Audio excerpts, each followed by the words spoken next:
Dios les bendiga, hermanos, que tengan un buen día. Esperamos que haya amanecido bien, descansado, contento, relajado de todo lo que en la semana experimentó y sobre todo saber que el Señor es nuestra fortaleza, es nuestro pronto auxilio.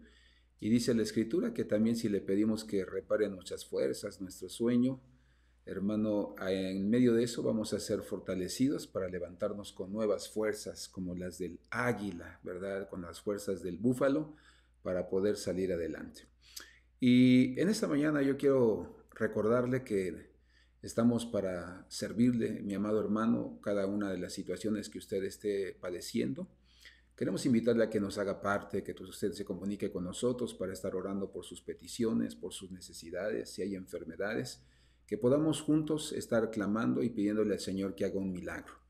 Y nosotros a través de todo este tiempo hemos visto cómo el Señor ha obrado y ha atendido la oración y el clamor de los justos y ha contestado con poder y con gran gloria a nuestras vidas.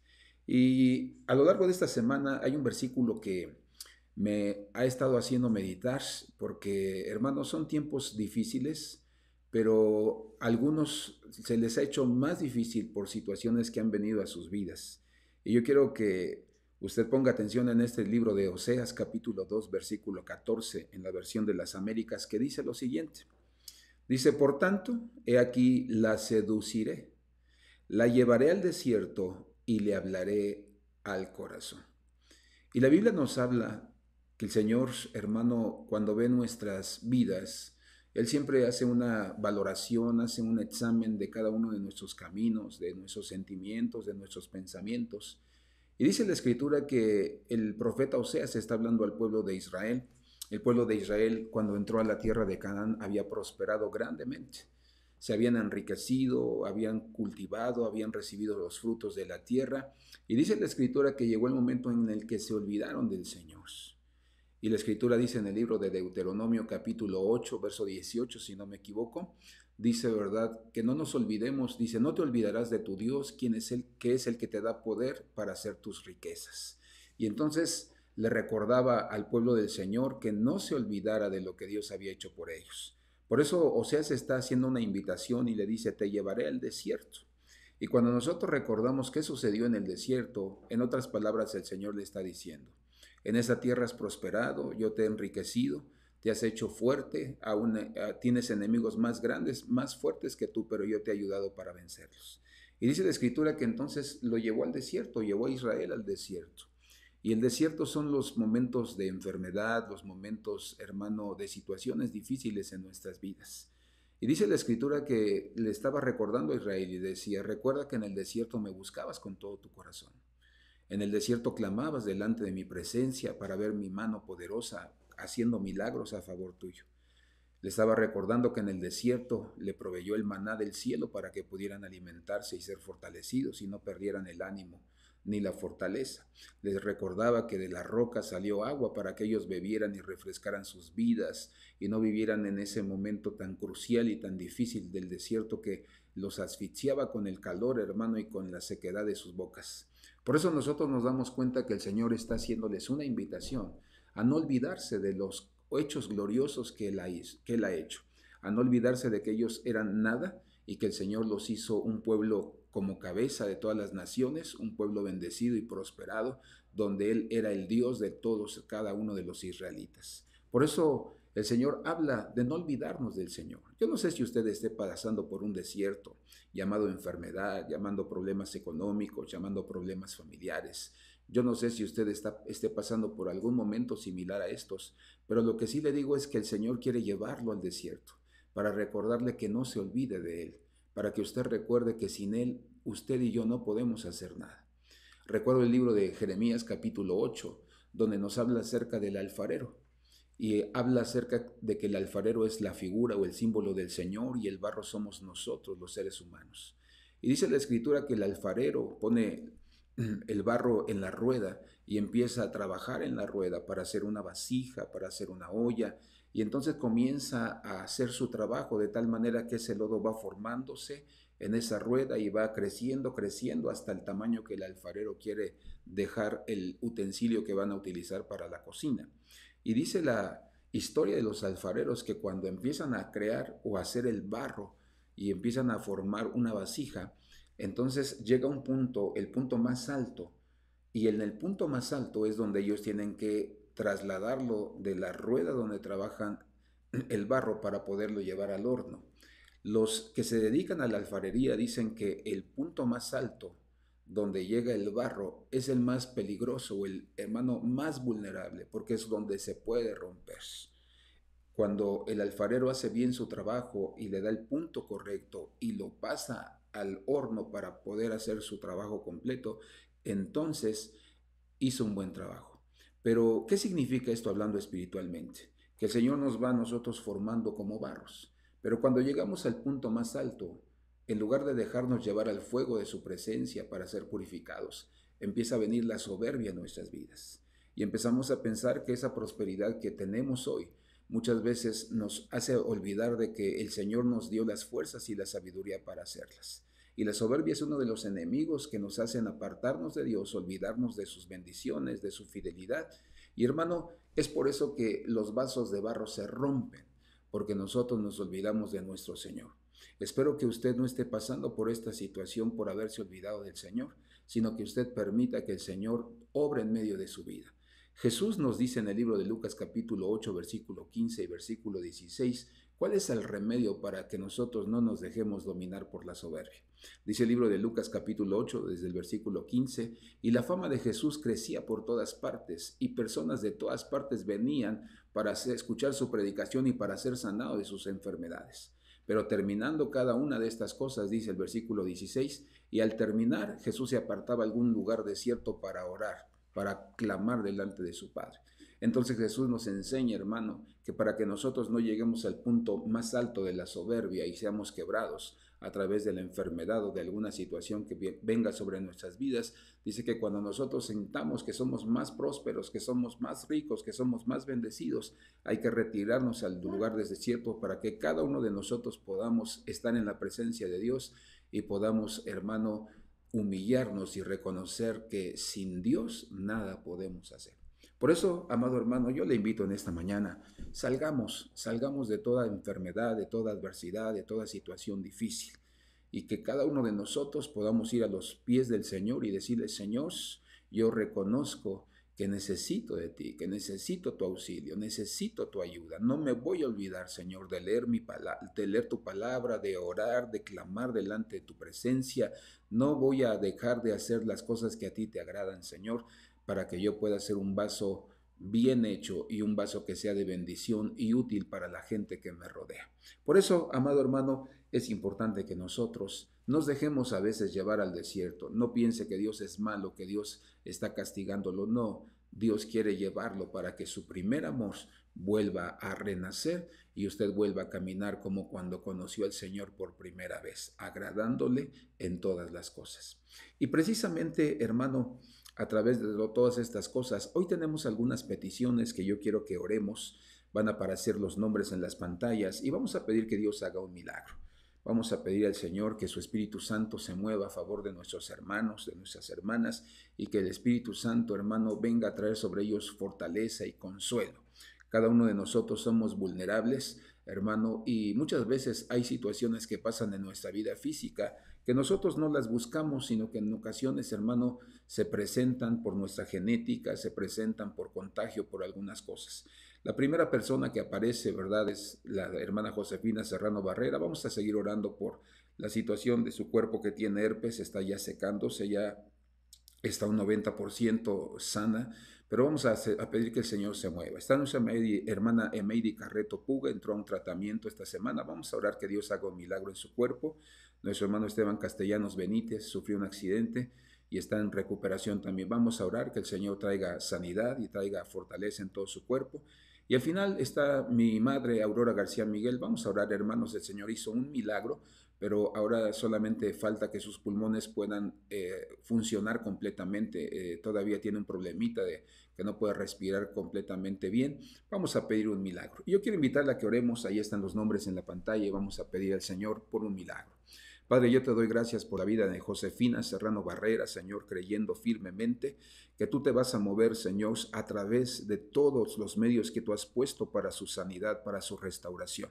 Te damos gracias porque tú has hecho un milagro y has contestado a nuestro clamor, Señor, y tú has hecho que su cuerpo pueda responder, Señor, y que tu mano sanadora y ese bálsamo, Señor, que derramaste sobre su cuerpo está secando todo herpes, Señor, y declaramos una vez más que desde las raíces arrancado y, Señor, es despojada de toda opresión de enfermedad y que tu mano sanadora, Señor, hace una obra completa. Te pido por mi hermana Emeidi Carreto Puga, declarando en el nombre de Jesús, Señor, que hablamos a su cuerpo, Señor, hablamos a su tiroides, declarando que tu Espíritu Santo obra poderosamente, que obras a través de los medios que has puesto humanos, y creemos firmemente que a ella le das la fortaleza, la fe, Señor, y la obediencia para poder, Señor, obedecer todas las indicaciones del médico, Señor, pero también le das esa fe y esa fortaleza para humillarse en tu presencia y para creer, Señor, que tú puedes hacer el milagro en medio de su vida. Pon paz en su corazón y en sus pensamientos. Afírmalo, Señor,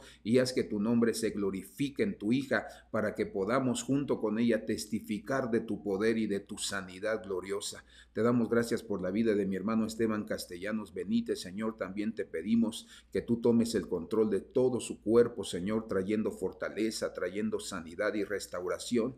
Hoy le hablamos, Señor, a su cabeza, toda hinchazón, toda inflamación, Señor, Dios mío, a su cuerpo, Dios, en el nombre de Jesús, declaramos que sus músculos, sus tendones, sus huesos se acomodan, Señor, Dios mío, los ordenas de tal manera, Padre, que traes alivio, Señor, traes restauración y dale entendimiento para que Él sea un buen mayordomo de su cuerpo, Señor, y obedezca todas las indicaciones del médico. Yo declaro en el nombre de Jesús que tú haces un milagro, Señor, y que te mueves a favor de tu Hijo. Dale la fortaleza, dale la fe, Señor, para que en todo momento, Señor, tu Espíritu Santo ahí esté haciendo esa obra de restauración física. Te pido también por la vida de mi madre, Aurora García Miguel, Señor, que tú sigas obrando en sus pulmones, Señor. Yo te pido que puedan funcionar 100% y que vamos a ver que tu nombre es exaltado, Señor, en medio de su vida. Y, Señor, cada uno de mis hermanos serán un testimonio vivo de que tú respondes al clamor de los justos cuando nos unimos en oración, en ayuno, Señor, en intercesión, y vamos a ver tu nombre exaltado en medio de sus vidas. Te damos muchas gracias y declaramos bendición con todo nuestro corazón en el nombre de Jesucristo. Amén. Y el tema de hoy que queremos hablar o queremos enseñarle a usted, hermano, es muy importante para nosotros porque cada uno de nosotros estamos viviendo tiempos difíciles como familias y vemos que muchas familias se están, hermano, desintegrando por situaciones diversas. Pero el tema que hoy nosotros vamos a ver es un tema que nos va a enseñar cuál es nuestra responsabilidad como padres para con nuestros hijos. Y hermano, mientras nosotros hagamos nuestra tarea como está escrito en la palabra, bajo los lineamientos y el consejo de la Escritura, nosotros vamos a tener la seguridad de que vamos a ver a nuestros hijos con sus familias fuertes, amando al Señor con todo su corazón y buscándole y sirviéndole, hermano, en el ministerio que Dios haga a cada uno de ellos el llamado. Por eso yo quiero que hagamos una oración antes de comenzar y vamos a ver qué nos enseñan las aves en la Biblia para que nosotros podamos aprender, hermano, acerca de cada uno de estos principios y podamos saberlos y conocerlos, porque a veces tenemos el deseo y las buenas intenciones de hacer bien nuestro trabajo como padres, pero muchas de las ocasiones no sabemos el cómo realizarlo o el cómo hacerlo. Pero el Señor, vamos a pedirle que nos dé sabiduría en esta mañana y que cada uno de nosotros podamos estar atentos y podamos, hermano, hacer un buen trabajo. Y cuando estemos en la presencia del Señor y que Dios nos pida cuentas de nuestras familias, nosotros podamos responder favorablemente y el Señor nos diga, entra al gozo de tu Señor y podamos reposar por la eternidad con Él. Señor, te damos gracias en el nombre de Jesucristo por tu palabra, porque es buena, está bien sazonada, para que cada uno de nosotros la gustemos, Señor, la saboreemos y que cada una de nuestras vidas puedan agradarte y puedan exaltarte. Te pido en el nombre de Jesús que traigas sobre todos nosotros, pequeños y grandes, entendimiento en nuestros hogares, Señor, y que cada uno de nosotros podamos aprender que en Jesucristo, Señor, se encuentra la fuente de la sabiduría y si nosotros vamos a ella, la promesa es que nos la darías familias, y entonces nuestras vidas serían agradables delante de ti, nuestros caminos y nuestras familias. Te damos gracias y te pedimos que tú pongas unción, Señor, en nuestros labios para que podamos enseñar y podamos explicar claramente tu palabra en el nombre de Jesús. Amén. Yo quiero invitarle a que usted pueda leer conmigo el libro de Malaquías, capítulo 4, versículo 2. Dice de la siguiente manera: mas a vosotros, los que teméis mi nombre, nacerá el sol de justicia. Recuerde que el sol de justicia es símbolo, figura de Jesucristo. Es así llamado en la Escritura. Dice: y en sus alas traerá salvación, y saldréis y saltaréis como becerros de la manada. Dice la Escritura que el Señor vendrá sobre su pueblo para traer, hermano, justicia y para traer salvación sobre nuestras vidas. Y yo quiero invitarle a que usted aprenda 4 cosas que nos enseña el libro de Malaquías, capítulo 4, desde el versículo 1 hasta el versículo 6. La primera cosa que nos enseña el libro de Malaquías es la diferencia que hay entre el justo y el injusto. Siempre Dios va a hacer una separación entre lo bueno y lo malo, entre lo santo y lo profano, entre lo justo y entre el impío o el malvado. La segunda cosa que nos enseña el libro de Malaquías es que va a haber un día de gran tribulación, donde el Señor va a venir y a destruir a todos aquellos que se rebelaron a buscarlo y a amarlo con todo su corazón. Y la tercera cosa que nos enseña el libro de Malaquías es la condición de la familia el día de hoy. Familias que han sido destruidas por la desintegración, por los vicios, por los pecados sexuales, etcétera, etcétera. Pero la última cosa que nos enseña es la protección que Dios nos da. Y nosotros vamos a ver la última cosa, es donde nosotros nos vamos a enfocar. Vamos a aprender cómo es que Dios protege nuestras vidas y cómo es que nosotros debemos proteger la vida de nuestros hijos. Este versículo nos enseña 2 palabras que son claves para que nosotros podamos entender lo que vamos a hablar a continuación. En la siguiente diapositiva vamos a ver lo que significa la palabra alas. La palabra alas en la Biblia, en este libro de Malaquías 4, versículo 2, es el símbolo de la fuerza o símbolo de poder. Y el poder o la fuerza que viene de Dios se compara siempre para proteger a su pueblo. Es la protección que Dios da a su pueblo. Por eso decimos que vamos a hablar sobre ciertas aves que menciona la Escritura y donde las alas de esas aves son protección para su pueblo, en este caso para nuestros hijos, para nuestra familia. Entonces, nuestras alas, nuestra protección, debemos dedicarla, dársela a nuestros hijos para que ellos puedan realmente tener una vida de bendición y próspera junto a nosotros. Y que cuando salgan de nuestros hogares, ellos sepan cómo criar a sus hijos y cómo enseñarlos en el camino del Señor. La segunda palabra que nos vamos a aprender es la palabra salvación.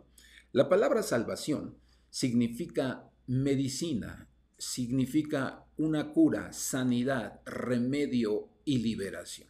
Entonces, tú extiendes tus alas para proteger a tu familia, pero no solamente es que nosotros la extendamos y que la protejamos. La pregunta sería, ¿cómo protejo a mi familia?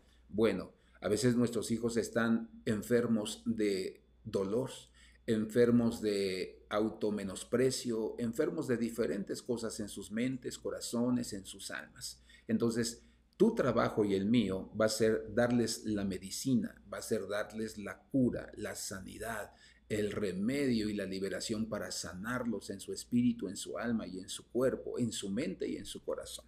Ese es el trabajo de padres. No es solamente llegar con el gasto a la casa y suplir las necesidades económicas o materiales. No es solamente cocinar todos los días, tener la ropa limpia, no. Es que nosotros nos demos el tiempo de enseñarle a nuestros hijos que nosotros estamos dispuestos a protegerlos y si dentro de esa protección necesitan ser sanos o necesitan ser curados de alguna situación de su alma, nosotros vamos a hacerlo. La siguiente cita nos habla en el Salmo 57, versículo 1, que las alas del Señor son un refugio para nosotros. David se encontraba enfrentando a un enemigo muy fuerte y David se acerca al Señor a través de este salmo diciéndole lo siguiente: ten piedad de mí, oh Dios, ten piedad de mí, porque en ti se refugia mi alma, en la sombra de tus alas me ampararé hasta que la destrucción pase. Cuando David menciona 2 ocasiones, ten piedad de mí, nos damos cuenta del grado de angustia, de temor que había dentro de su corazón. Él necesitaba ser sanado, necesitaba ser curado de ese temor. Dice la Escritura, hermano, que entonces le dijo, tú eres mi refugio, yo me voy a refugiar en ti. Y le dijo, y la sombra de tus alas ampararán, me darán seguridad, me darán valor, me darán cada día la fuerza que yo necesito para no retroceder o para no dejarme vencer. Y después, hermano, David vio la victoria y entendió que el Señor se movía de una manera sobrenatural. Y entonces nunca se apartó del Señor, sino que se mantuvo firme y fiel, porque el Señor, declara en otro salmo, es nuestro amparo y nuestra fortaleza en medio de la tribulación. Por eso damos gloria y alabanza a nuestro Dios, porque Él está vivo y porque Él promete proteger y refugiar nuestras vidas, y es lo que nosotros como padres debemos hacer con nuestros hijos. Pero miremos primeramente, antes de ver a estas aves, dos ejemplos de aves o de un animal. De ellos va a ser híbrido porque es alado, pero también, hermano, está en la tierra. Pero vamos a ver el primer ejemplo, los padres avestruz. El avestruz tiene muchas características que nos habla el libro de Job, el libro de Lamentaciones, donde ahí podemos nosotros ver las características de los avestruz o del avestruz. Los psicólogos y los expertos en tratar, hermano, a las familias y a la sociedad hoy en esos días, están hablando de que hay un síndrome llamado el síndrome de los padres avestruz, porque los hogares están completamente descuidados, y cuando nosotros vemos en la Escritura cuáles son las actitudes del avestruz y por qué sus hijos se sienten abandonados, es entonces cuando nos nace el deseo de escudriñar la palabra de Dios y aprender qué es o cuáles son las actitudes de las avestruces. Y vamos a ver la primera actitud del avestruz. La primera actitud del avestruz dice que es cruel. En la siguiente diapositiva vamos a verlas. Dice que es cruel con sus hijos. En el libro de Lamentaciones 4, versículo 3. La crueldad con un hijo o la crueldad con los hijos se manifiesta a través, hermano, de ser indiferentes con ellos. Cuando nosotros solamente suplimos las cuestiones económicas o materiales, nosotros no estamos cuidando o preocupándonos por el alma, por lo que sienten, lo que piensan o lo que anhelan y desean en esta vida. Hay padres que son crueles con sus hijos porque no se toman el tiempo para sentarse con ellos y para conocer el estado de su alma y el estado de su corazón. Por eso la crueldad se manifiesta a través de la indiferencia, pero también otra segunda forma de ser crueles con nuestros hijos es abandonarlos. Que ellos nunca tengan a su padre o a su madre cerca de sus vidas para ayudarlos, para sostenerlos en medio de las luchas, de los retos, de todas las situaciones que se presentan en nuestras vidas. Esta es una de las primeras características de la avestruz, que es cruel con sus hijos, abandona a sus hijos y, hermano, es indiferente a las situaciones que ellos están viviendo o están padeciendo. La segunda característica del avestruz es que se dirige con gritos. En el libro de Miqueas capítulo 1 versículo 8 dicen los expertos que estudian a esta ave o a este animal que los gritos del avestruz son semejantes al rugido de un león. El león cuando ruge atemoriza, espanta, hermano, a las personas que están a su alrededor. Cuando nosotros llegamos a este lugar a pastorear, en la esquina, al final de la cuadra de esta calle, había una familia que tenía un león como mascota. Y todas las noches y todas las mañanas el león rugía, hermano, y se oía hasta aquí. Pensabas que lo tenías aquí en la oreja y entonces venía el temor hasta los pelitos de la piel se nos erizaban por el rugido. Y entonces cuando la Biblia nos habla que el grito del avestruz es semejante al león, estamos hablando de padres que solamente se la pasan gritándole a sus hijos, descalificando a sus hijos, y que nosotros, hermano, no debemos caer o incurrir en este error. Recuerda, con gritos no se solucionan los problemas o las situaciones. Los gritos solamente son un signo de debilidad, de impotencia de parte de los padres. Es un signo, hermano, de falta de autoridad, porque no hemos instruido ni enseñado a nuestros hijos correctamente. Esta Abel no solamente era cruel con sus hijos, sino que se dirigía con gritos hacia ella. Tercera característica del avestruz es que esconde la cabeza. Cuando hablamos de esconder la cabeza, hablamos acerca de aquellos padres y madres que no quieren enfrentar los problemas. Hay padres que muchas veces huyen a su responsabilidad de solucionar los problemas en el hogar. Hay madres que huyen a su responsabilidad de solucionar los problemas en su hogar. Por eso nos damos cuenta que el avestruz es un ave irresponsable. No le gusta solucionar los problemas. Y déjeme decirle, querido hermano, que cuando nosotros solucionamos los problemas, nos hacemos expertos en consejería y nos hacemos expertos en tomar decisiones sabias que glorifican y que exaltan el nombre de nuestro Señor. Y la cuarta característica de los padres avestruz es que solamente tienen 2 dedos. Por lo regular, todas las aves tienen de 3 dedos a 4 dedos. Cuando nosotros vemos esta característica de tener 2 dedos, nosotros hablamos primeramente de que una persona completa, una persona sana, tiene 5 sentidos. Tiene el sentido de la vista, el sentido del olfato, el sentido del gusto, el sentido del oído y el sentido del tacto. Eso nos habla de que es una persona completa, es una persona que está bien, que es normal. Entonces, cuando lo vemos espiritualmente hablando, la Biblia nos enseña en el libro de Efesios capítulo 4 que Dios estableció 5 ministerios para poder edificar a la iglesia, aconsejarla, enseñarla, guiarla en sabiduría. Dice la Escritura en el libro de Efesios capítulo 4 que nos dio apóstoles, que nos dio profetas, que nos dio evangelistas, nos dio pastores y nos dio maestros. 5 hombres que tienen la sabiduría del cielo para instruirnos y hacernos de tal manera que nos perfeccionemos hasta llegar a la estatura de Jesucristo, que es el varón perfecto. Entonces, cuando hablamos de, hermano, 2 dedos, estamos hablando que los padres avestruz son faltos de sabiduría. Sus consejos no son sabios, sus consejos no ayudan a la vida de su familia. Por eso vemos que esta ave es una de las primeras aves que nos enseña a nosotros lo que nosotros como padres no debemos hacer, lo que nosotros como padres no debemos, hermano, realizar con nuestra familia. Por eso debemos tener mucho cuidado en nuestro caminar y evitar ser como los padres avestruz. El siguiente ejemplo que yo quiero que veamos, hermano, son los padres murciélago. Dice que el murciélago es híbrido. ¿Qué es un animal híbrido? Es decir, se cruzaron 2 especies diferentes de animales y lo que se dio fue un monstruo, fue algo que no es natural, que no es normal. Y cuando nosotros vemos la palabra murciélago, se divide en 2 palabras. En la siguiente diapositiva vemos que el murciélago es un animal híbrido, es decir, es la cruza de 2 especies diferentes.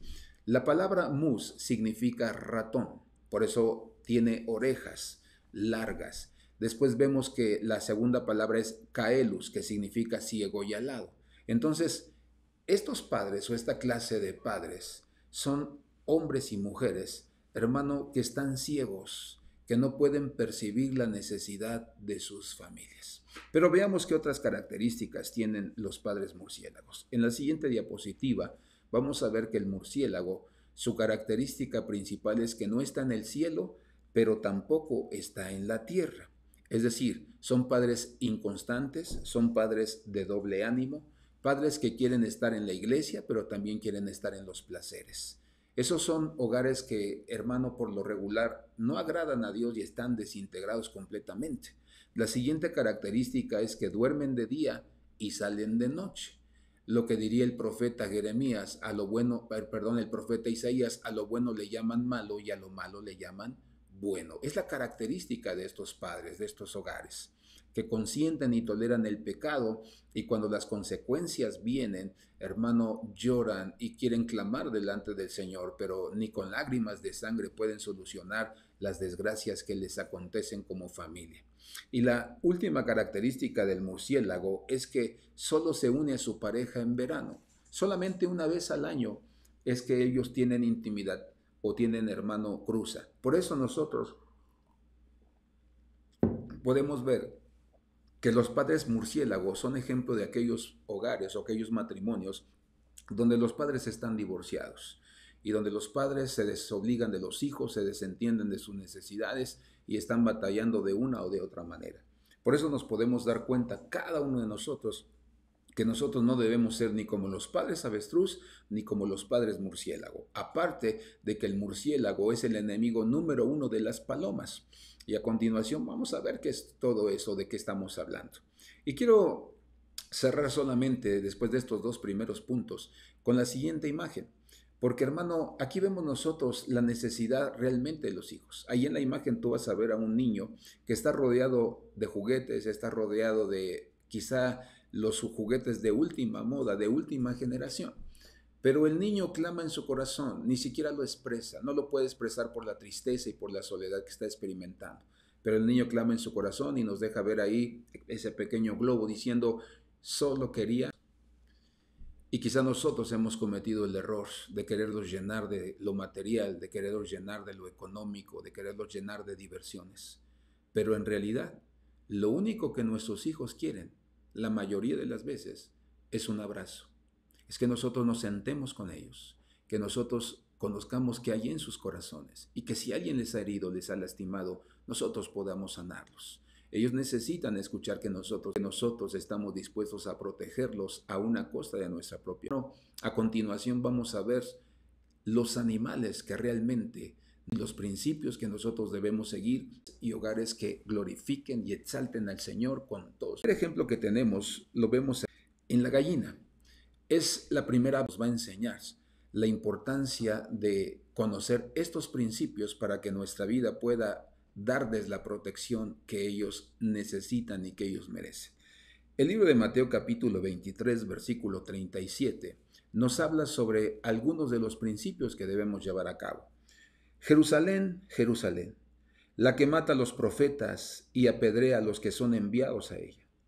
¿Cuántas veces quise juntar a tus hijos como la gallina junta sus pollitos debajo de sus alas y no quisiste? La parte subrayada dice, quise juntar a tus hijos como la gallina junta sus pollitos debajo de sus alas y no quisiste. La gallina es figura del ministerio profético, de los profetas. ¿Cuál es la tarea de un profeta? El profeta tiene 4 tareas muy importantes. Lo primero que el profeta puede hacer es que él puede ver el futuro. Tú y yo debemos ver el futuro de nuestros hijos, que sueñes con el futuro de tus hijos. Y cuando tú sueñas con el futuro de tus hijos, entonces tú comienzas a trabajar en sus vidas, en sus almas, para que su futuro sea exitoso, sea próspero. Y entonces a lo largo de su camino, tú vas a ver que va a haber cosas y personas y situaciones que van a querer estorbar ese futuro.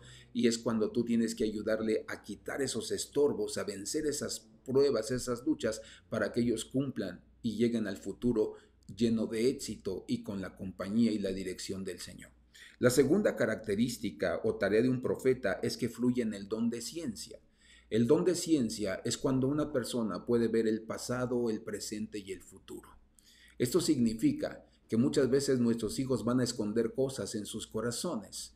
Quizá hicieron cosas que no son buenas, pero tú como padre, como madre, lo que tenemos que aprender es que nosotros cada vez que lleguen nuestros hijos de la escuela o del trabajo, tenemos que empezar a mirar sus corazones, a mirar su semblante, para que nosotros sepamos si hubo algo que hicieron allá afuera en el pasado, días anteriores, y que ellos están batallando con eso, si tuvieron una lucha, una tentación, para que tú puedas ayudarles y enseñarles que el pasado, si es que no agradó al Señor, hay que vencerlo, hay que confesarle el pecado y que el presente pueda ser un presente donde tengan esa paz que sobrepasa todo entendimiento para que su futuro pueda ser bueno y pueda ser agradable delante del Señor.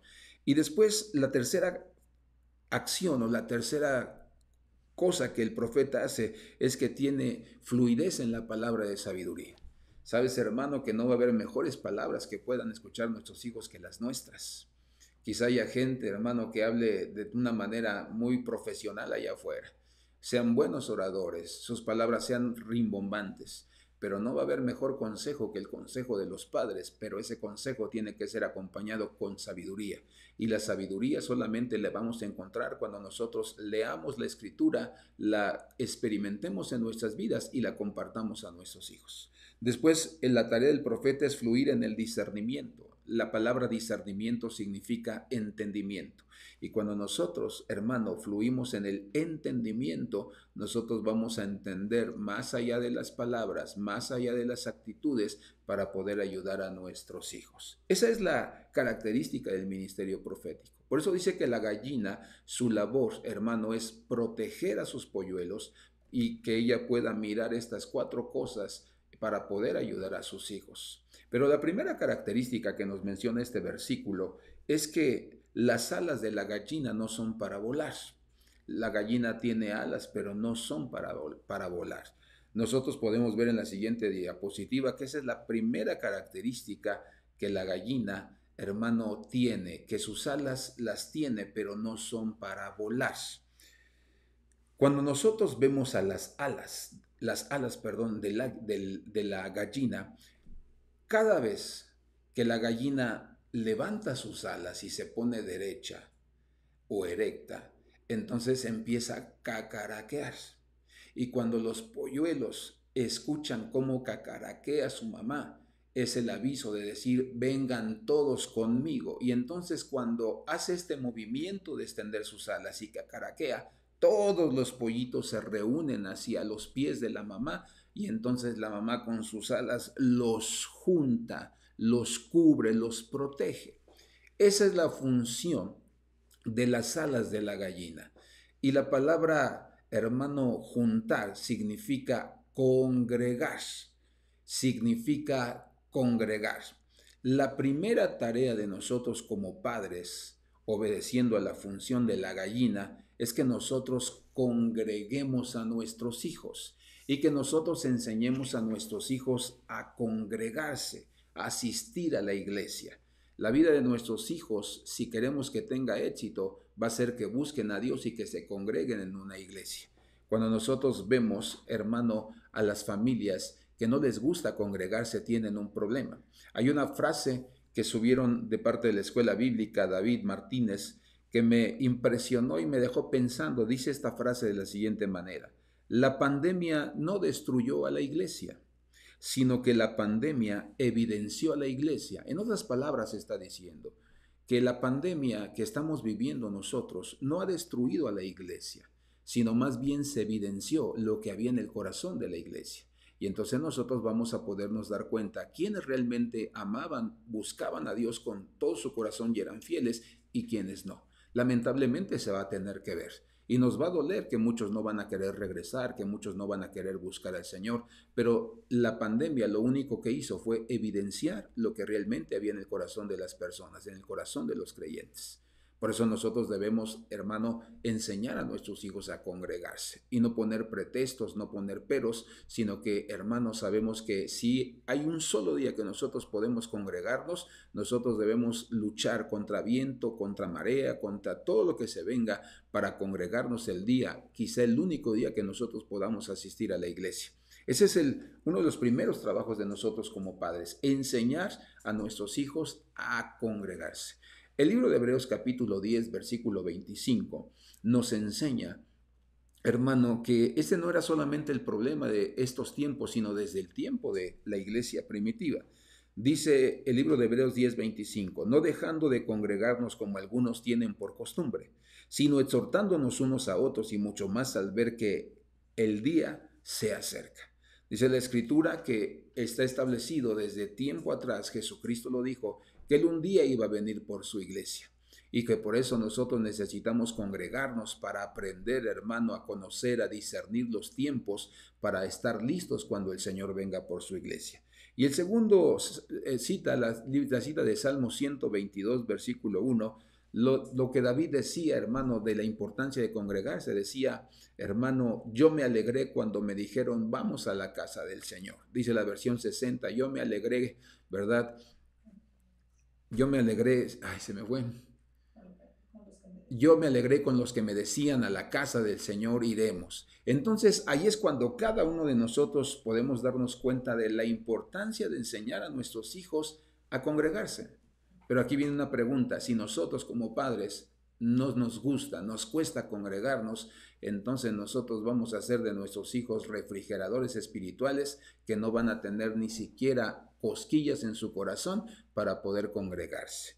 La segunda cosa que nos enseña la gallina, hermano, es que con sus alas calienta a sus polluelos. Van a ir pasando las diapositivas. Van a ir, hermano, cada uno de nosotros aprendiendo. La gallina, cuando extiende sus alas, hace un llamado a congregarse, pero cuando la cierra es para calentar a sus polluelos. ¿Qué significa esto hablando espiritualmente? Los que estudian a las gallinas dicen que cuando un pollito no se calienta con el cuerpo y con las alas de su madre y el cuerpo de sus hermanitos, sus patas comienzan a enfriarse, de tal manera que queda el pollito como lisiado y constantemente se tropieza porque sus patas quedaron endurecidas. Y cada uno de nosotros, hermano, no solamente debemos enseñarle a nuestros hijos a congregarse, sino nosotros debemos enseñarle a nuestros hijos, hermano, a instruirlos en el camino de la fe. Debemos instruir a nuestros hijos y debemos enseñarlos a que cada uno de ellos, hermano, hagan lo correcto delante de la presencia del Señor, porque muchos de nuestros hijos no caminan bien. Muchos de nuestros hijos caminan en depresión, caminan en rebeldía, caminan en soberbia, caminan en altivez, caminan en desobediencia y sus caminos no son rectos delante del Señor. Nosotros por eso tenemos la tarea, hermano, de instruirlos en sus caminos para que no tropiecen, para que sus pies no se enfríen, para que sus pies no se pongan duros y sus pasos puedan ser normales y ellos puedan tener un camino que glorifique y que agrade al Señor. Y que sus caminos no se puedan desviar, sino sus caminos puedan caminar rectos delante de la presencia del Señor. Por eso es importante que nosotros leamos la palabra, hermano, para que conozcamos qué es lo que tenemos que enseñarle a nuestros hijos y ellos caminen, hermano, con el deseo de cada día agradarle al Señor. La tercera característica que vemos en la gallina es que está llena de amor por sus polluelos. La palabra gallina, hermano, en su significado hebreo, es la palabra kash.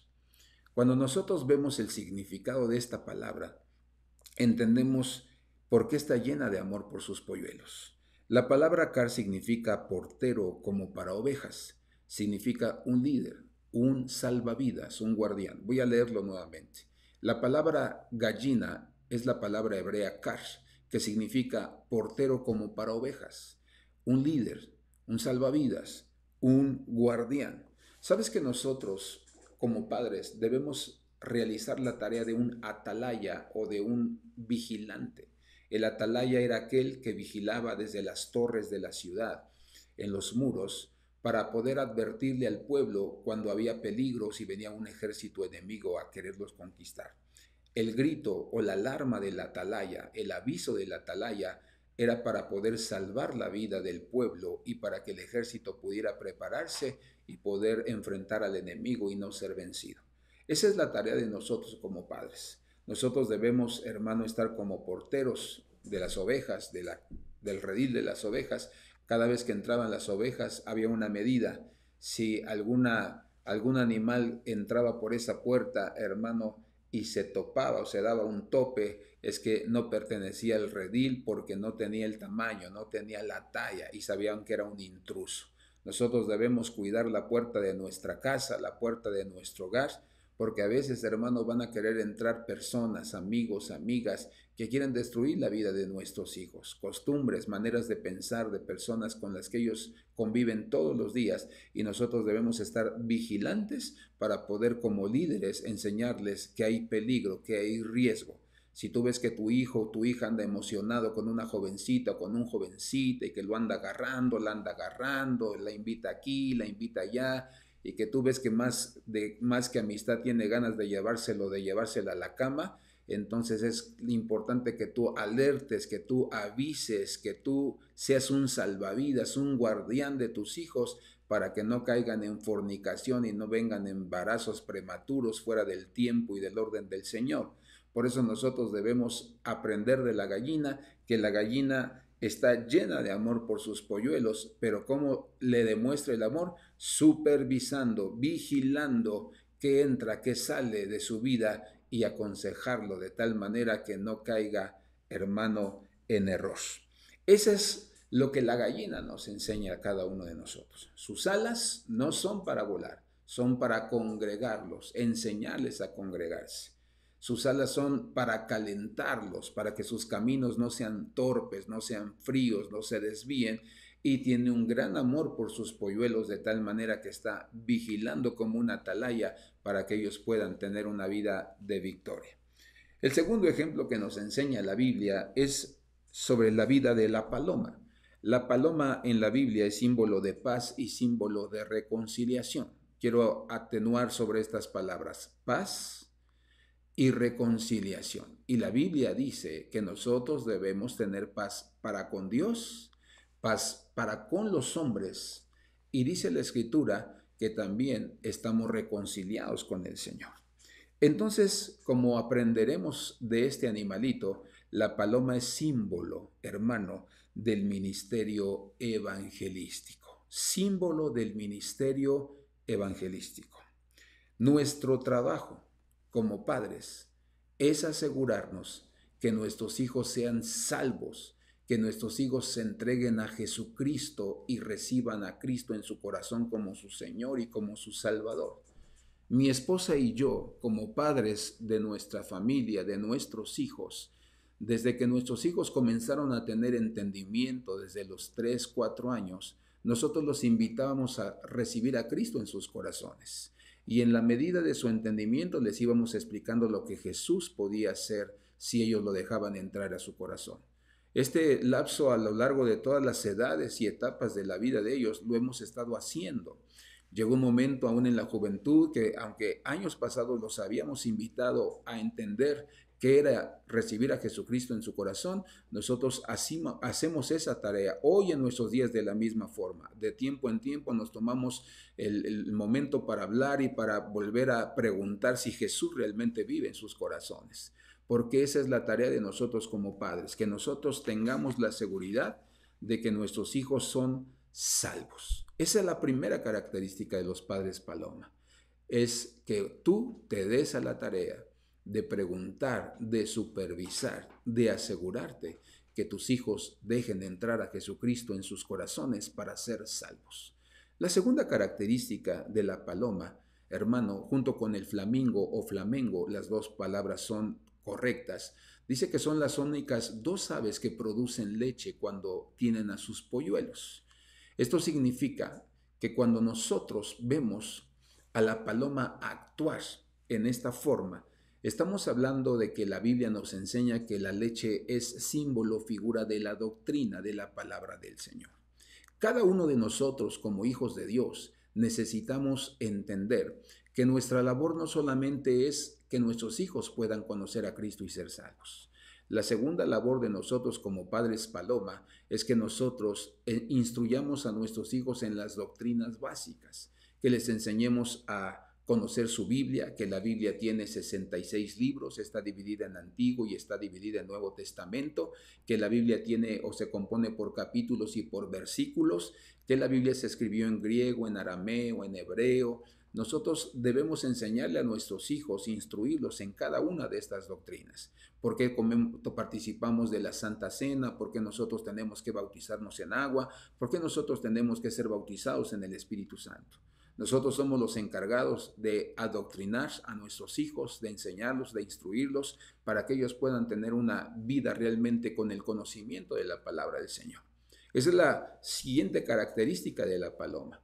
Nuestro trabajo es que nuestros hijos puedan tener una vida de crecimiento integral, que crezca su espíritu, su alma y su cuerpo. Si recordamos en el libro de Lucas capítulo 2, la Biblia nos habla de Jesucristo. Dice la Biblia que Jesucristo iba teniendo un crecimiento integral. Crecía en gracia, crecía en sabiduría y crecía en estatura, para que cada una de las áreas de su vida, espíritu, alma y cuerpo, pudieran agradar delante del Señor. Esa es la segunda característica de la paloma. Y la tercera característica de la paloma, en el libro que nosotros leímos, nos habla acerca, hermano, de la importancia de este animal para los sacrificios de paz delante del Señor. Dice que en la escritura de Levítico, que tomaban a la paloma, dice que la ponían en el altar, dice que lo primero que hacían era cortar su cabeza. ¿Qué significa esto espiritualmente hablando? Hermano, dice la Biblia que nosotros debemos sacar nuestros propios pensamientos de nuestra mente para poner los pensamientos del Señor. Eso es lo que nosotros debemos enseñar a nuestros hijos. Cuando nuestros hijos se ven en la carrera de la vida todos los días, muchas veces a sus pensamientos vienen dudas, muchas veces a sus pensamientos vienen temores, o muchas veces vienen a sus pensamientos que ellos pueden hacerlo todo sin la ayuda de nadie y se convierten en personas autosuficientes. Nosotros debemos enseñarles que esos pensamientos deben ser sacados de su mente para poner los pensamientos del Señor. Y enseñarles y decirles, el temor no puede ser vencido sino entre el amor de Dios, porque la Biblia dice que el amor de Dios echa fuera todo el temor. Cada uno de nosotros tenemos que enseñarle a nuestros hijos que hay pensamientos que no deben estar en nuestra mente porque nos corrompen, porque nos lastiman, porque nos destruyen. Nosotros debemos meter los pensamientos de la palabra del Señor para que sus pensamientos sean firmes y sus pensamientos siempre estén alumbrados, hermano, con esa luz de la palabra. La siguiente característica que hacían cuando sacrificaban a esta ave es que le sacaban sus entrañas, lo de aquí adentro. Y cuando nosotros hablamos de las entrañas, hablamos de los sentimientos. Cuando a ti te dan una mala noticia o cuando a ti te ofenden, no solamente te duele el corazón, sino que sientes un dolor que se te clava en las entrañas, en el vientre. Aquí están nuestras entrañas. Y entonces estamos hablando de los sentimientos. Cuando nosotros somos padres paloma, debemos enseñarle a nuestros hijos a sacar todo sentimiento que no agrade al Señor. Todo deseo que no honre a Dios, hay que sacarlo, enseñarles a sacarlo de sus vidas para que eso no los dañe, ni los corrompa, ni los destruya. Después dice que a esta ave se le ponía en el fuego. Y dice que entonces se ofrecía un sacrificio de olor grato para el Señor. Nosotros debemos enseñarle a nuestros hijos que aunque hayan recibido a Jesucristo, que aunque conozcan la palabra del Señor, en algún momento podemos ensuciarnos con el pecado, contaminarnos con el pecado, pero que el único lugar donde nosotros nos vamos a descontaminar o a limpiar va a ser cuando entremos a la presencia de Dios humillados, pidiéndole perdón, confesándole nuestros pecados arrepentidos, y entonces Dios va a purificar nuestra vida. Esa es la tarea que nosotros tenemos como padres. Nosotros debemos enseñar y debemos instruir a nuestros hijos correctamente, porque Dios es el único que nos puede ayudar y que nos puede enseñar realmente todas las cosas.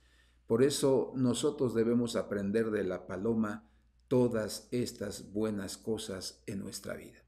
Y quiero ver a la última ave. La Biblia nos enseña a cada uno de nosotros que también hay un ave llamada la cigüeña. Dice así. El libro de Jeremías capítulo 8 versículo 7 nos habla de ella. Aún la cigüeña en el cielo conoce sus estaciones, y la tórtola, la golondrina y la grulla guardan la época de sus migraciones. Pero mi pueblo no conoce la ordenanza del Señor. Este versículo nos deja ver la situación o el estado espiritual de muchos padres. Dice la Biblia que la cigüeña, junto con la tórtola, con la golondrina y con la grulla, conocen el tiempo cuando ellas tienen que migrar, cuando ellas tienen que salir del lugar donde se encuentran en ese momento para encontrarse con otros compañeros o con otras aves y poder fortalecerse. Y muchos de ellos, cuando ven que ya viene la nieve o la lluvia, van a los lugares donde hace calor. Tienen discernimiento, entendimiento. Fíjate la comparación tan terrible, hermano, que el Señor pone. Y dice, pero mi pueblo, las aves, dice, sí conocen, entienden, pero mi pueblo no conoce las ordenanzas o la ordenanza del Señor. Y la cigüeña en la Biblia es figura del ministerio pastoral. Cuando nosotros vemos a la cigüeña y vemos que su función es no evangelística, no es profética, sino pastoral, entendemos acerca de la tarea que ellas van a realizar en sus familias o con sus hijos. La primera característica es que conoce el tiempo de su migración. Es decir, es un ave que tiene entendimiento, discernimiento. Entonces, ella sabe que tiene que enseñarle a sus hijos que un día el Señor va a venir por su iglesia y que ellos deben estar preparados, deben estar listos. Que ellos no tienen que aflojarle ni abrir ninguna rendija en sus corazones para el pecado y para que se queden, hermano, viviendo la gran tribulación. Si tú recuerdas, cada uno de los patriarcas, aún el mismo David, cuando vemos que están a punto de morir, dice la Biblia que llamaban a sus hijos. Y la frase, hermano, que quedó grabada en mi corazón es que antes de morir, hermano, y antes de darles instrucciones, les dicen, sé muy valiente. Sé muy valiente. Vas a tener que ser valiente porque ya no voy a estar a tu lado. Porque ya no te voy a poder instruir ni aconsejar. Porque ellos sabían, hermano, que su tiempo, su migración estaba a punto para que ellos partieran a la presencia del Señor, a la patria celestial. Y les enseñaba a sus hijos, así como yo fui fiel, así como yo busqué al Señor, hazlo tú. Y si puedes hacerlo mejor, que sea mejor. Pero por lo menos no bajes el nivel que yo te enseñe. Y dice la Escritura que, hermano, esa es la primera característica de la cigüeña. Sabe el tiempo de su migración. Le enseña a sus hijos a prepararse para la partida a la patria celestial cuando el Señor venga por su iglesia. ¿Le has enseñado a tus hijos que hay un tiempo en el que el Señor va a venir? ¿Le has enseñado a tus hijos que no podemos estar jugando con lo santo y lo profano, con el pecado, sino que o somos limpios o somos sucios, no hay términos medios? Eso es lo que el pastor tiene que enseñarle a la iglesia. Cuando el pastor consiente a la iglesia, tolera a la iglesia, se deja mangonear por la iglesia, le da visto bueno a todo lo que la iglesia dice y piensa, no está haciendo su labor correctamente. Por eso los padres tenemos que entender bien esto, que no hay tiempo, hoy en nuestros días, no hay tiempo para seguir jugueteando, mucho menos coqueteando con el pecado y tampoco, hermano, practicándole a nuestras vidas. Esa es la primera característica que nosotros debemos tener con nuestros hijos. Habilitarlos, prepararlos, capacitarlos para cuando el Señor venga y para que nosotros vayamos a la patria celestial. La segunda característica es que la cigüeña tiene patas largas. Y hermano, esto nos habla acerca de que tenemos que enseñarle a nuestros hijos que aunque estamos en el mundo, nuestros pies, nuestras vidas se desarrollan en el mundo, pero no podemos nosotros contaminarnos con las cosas del mundo. Sí estamos en el mundo, pero decía el escritor del Evangelio de Juan, pero no somos del mundo. Por eso el Señor rogaba y decía, Padre, te ruego que los guardes y que los libres en esta tierra. Y entonces cada uno de nosotros como padres debemos enseñarle a nuestros hijos, amado hijo, amada hija, disfruta esta tierra, todas las cosas buenas que hay, diviértete, Dios no está peleado con la diversión, pero recuerda, hay un lineamiento, hay medidas específicas para que nosotros no traspasemos esas líneas, esas medidas. Entonces nosotros debemos enseñar a nuestros hijos que se puede divertir, que pueden ir al cine, que pueden ir a nadar, que pueden hacer reuniones, que se pueden reunir en una cafetería, que pueden hacer todo lo que el Señor les muestra en medio de sus vidas, en medio de su generación, pero nunca ensuciando nuestras vestiduras ni contaminando nuestra alma. Esa es la característica de la cigüeña. Tiene patas largas, pero su plumaje no lo ensucia con el lodo del mundo. La tercera característica es que son aves que duermen en un solo pie. Esto nos habla acerca de la firmeza, nos habla acerca de, hermano, la fidelidad. Cuando nosotros vemos que esta ave duerme en un solo pie, las características o los que estudian las características de esta ave dicen que es un ave que sabe vivir donde hace, hermano, frío, donde hay nieve, donde hay lluvias. Dicen los expertos que esta ave, hermano, sabe vivir en todos esos ambientes. Por eso hablamos de la firmeza. Debemos enseñarle a nuestros hijos, hermano, que va a haber lluvias, que va a haber, hermano, frío, que va a haber nieve. Las lluvias, el frío y la nieve son símbolos de problemas, símbolos de adversidades. Aun cuando vemos en la Biblia las aguas, los ríos, los mares, nos hablan acerca de adversidades, pero también nos hablan acerca de gente.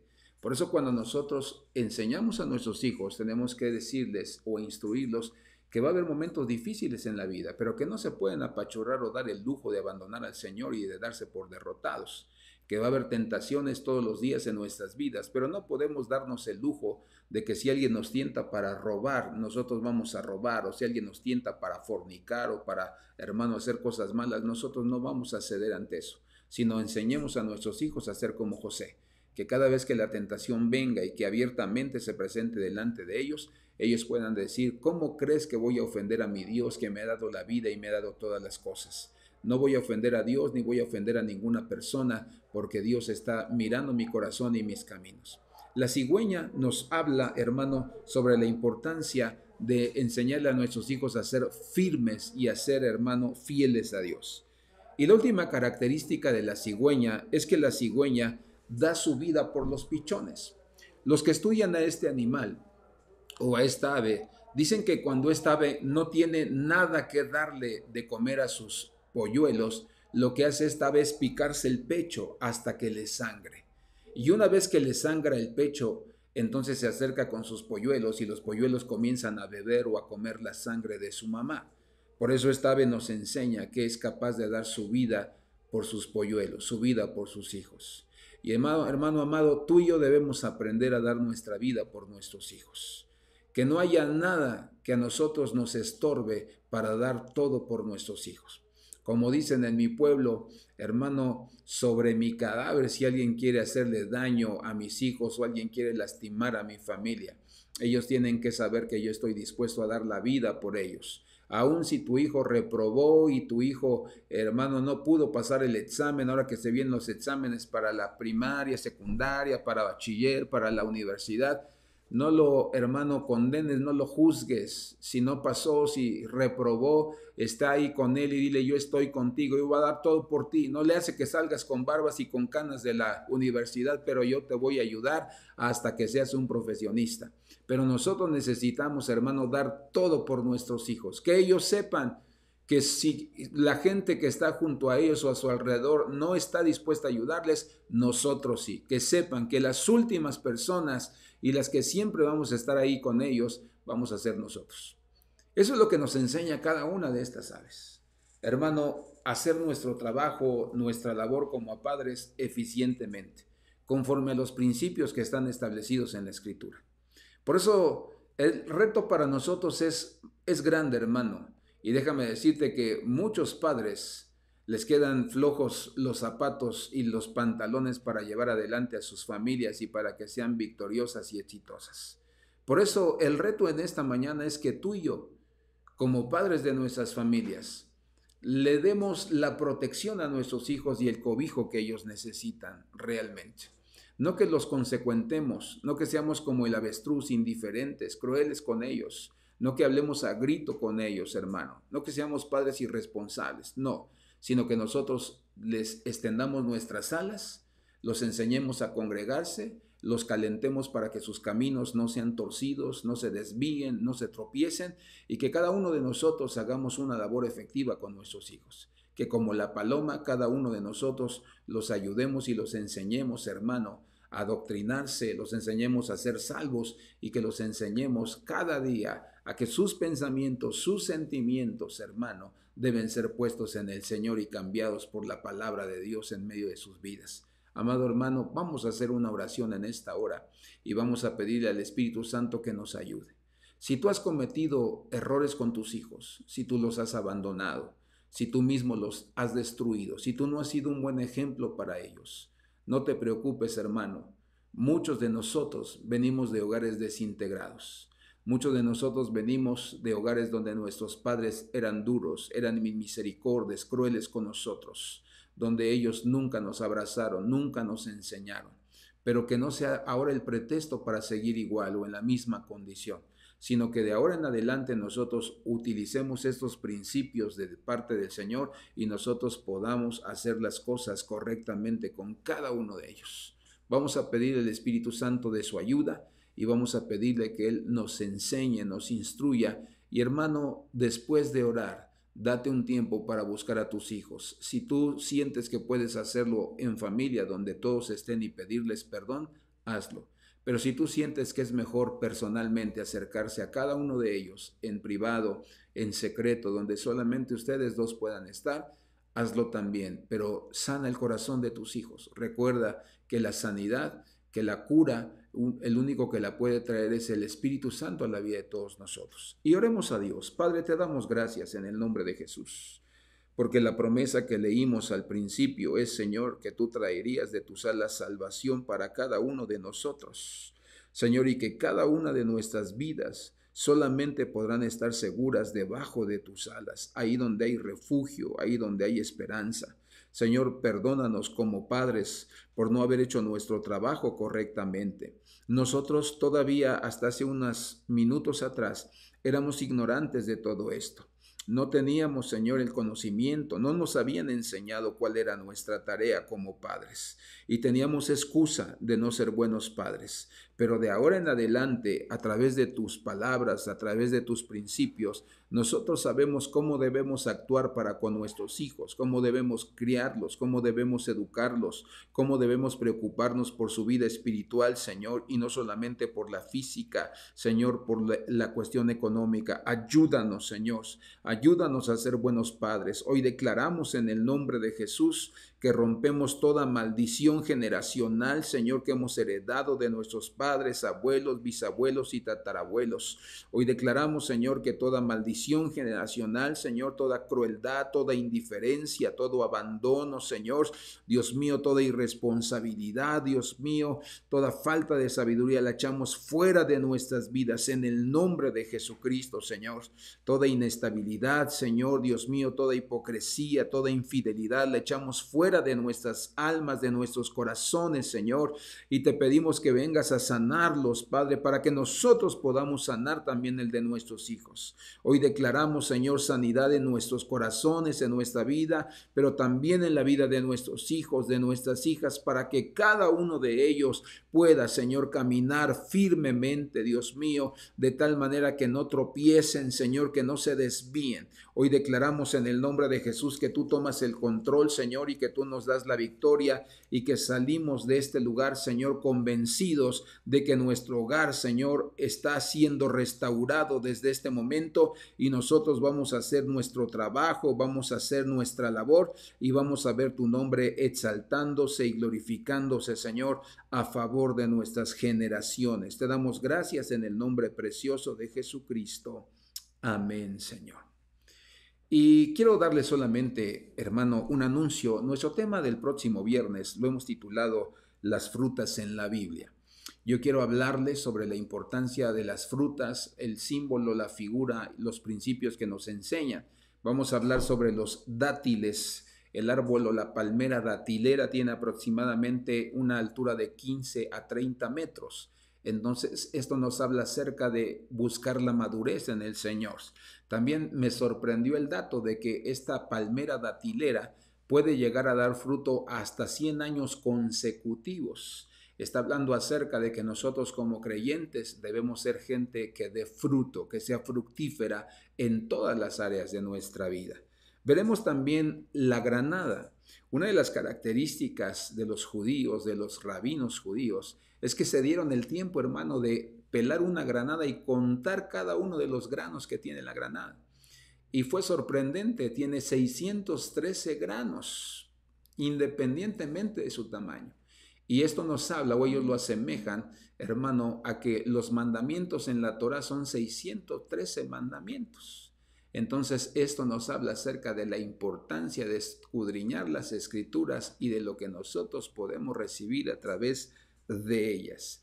Los expertos en la granada, estudiosos en las granadas, dicen que comer granadas o tomar té de granadas es bueno para que nuestro corazón esté saludable.